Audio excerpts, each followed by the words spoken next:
Well, good morning. Today is Tuesday. This is voting day. My name is Daniel McCraine with McCraine Associates. You've heard my introduction.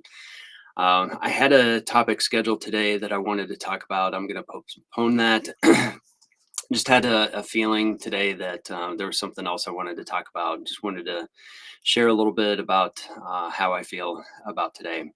You heard me say yesterday, I do believe very, very strongly that every citizen of the United States needs to get out and vote if you haven't already. Some of you may have done absentee ballots, early voting, anything like that. Some of you are voting today. The important thing in my mind is that every citizen of the United States should be voting. I told you, I personally feel like it's a duty as a citizen to go and vote. It's not really a duty. It's not in the Constitution anywhere or anything like that, that we have the duty to vote. But we certainly do have the right. And so I believe every citizen should exercise their right to vote. In preparation for that, we know that today there will be some who win, who are elected into office, and there will be some who are not. And we don't know at this point in time what the outcome is going to be. As I'm recording this, some of us are very hopeful. I know that one party or one candidate will win, and maybe another one won't. But overall, what I want to say is politics aside, I feel like I have a different duty. I have a different loyalty and a different allegiance that even rises above this. And so I want to remind everyone out there of a similar persuasion to me. I'd like to point to Proverbs 21, verse 1 today. Sorry, 21 verse 1, that says, "In the Lord's hand, the king's heart is a stream of water, and he channels toward all who please him." So, regardless of who ends up in office, I take great comfort in knowing that my God can steer the hearts of those who lead any direction which he wants it to go. And there are those who are out there who are going to say, well, I'm going to vote for this candidate because they align with my beliefs, or I'm going to vote with this candidate because they align with my beliefs. And I think that there is a tendency in all of us to want to take the values that we hold ourselves and we try to imbue those into a candidate. And I try very, very hard not to do that myself, because what I try to remember is it doesn't matter who is elected into office. This is a human being who is capable of making mistakes and making the wrong decisions.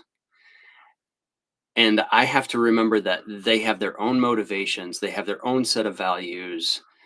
They are just as capable of making mistakes as I am. And it's not my values that this candidate is actually running on. They're running on their own values. And I have to figure out how to align my values best with that candidate.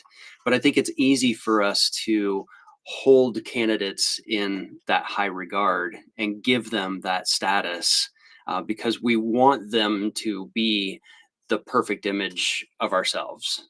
And the reality is they're not going to be. And I think another thing that happens when we come time for elections is a lot of people take this, and they think that this is an instruction manual for the way that government is supposed to be run.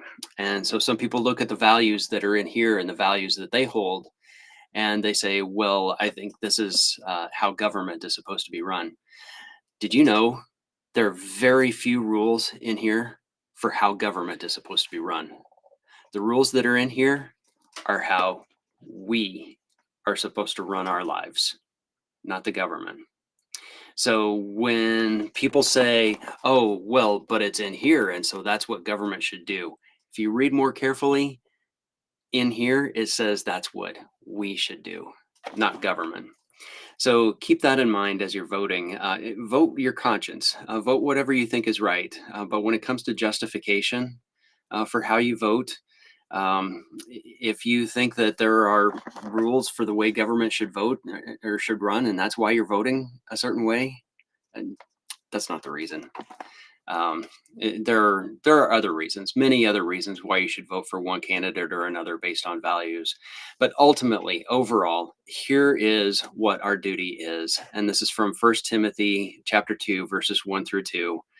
And the Bible says, I urge then, first of all, that petitions, prayers, intercession, and thanksgiving be made for all people, for kings and all those in authority, that we may live peaceful and quiet lives in all godliness and holiness.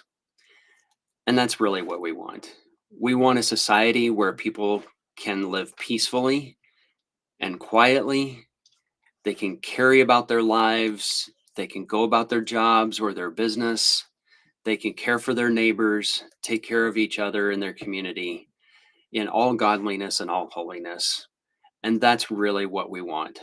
So today, above all, cast your vote, but above all, be in prayer.